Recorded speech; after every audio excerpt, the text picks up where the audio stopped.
Ito na yung niluto kong inihaw na tambakol guys. Sobrang sarap nito. Lalo na kapag may toyo at kalamansi.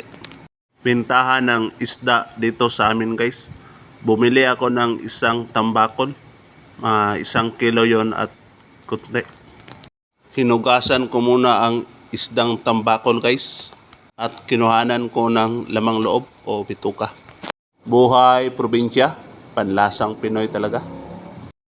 Hiniwa ko ng konti ang isdang tambakol tapos nilagyan ko ng asin. Simpleng luto at madali lang itong gawin guys. Maganda ito kasi walang kolesterol.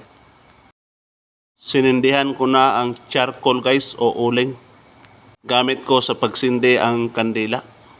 Hintayin lang natin ng ilang minuto hanggang sa magbaga na. Unti-unti nang dumukot ang ating uling guys o charcoal. Nilagay ko na ang ihawan ng isda guys. Pagkatapos nitong uminit, tsaka ko ilagay ang isda. Nilagay ko na ang isdang tambakol guys. Siguro nasa 15 to 20 minutes ito bago ko baliktarin.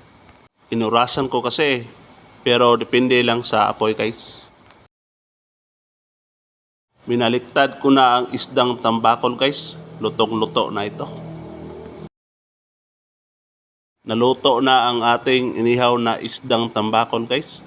Masarap lalo na kapag may toyo, kalamansi at saka suka, sili para medyo maanghang.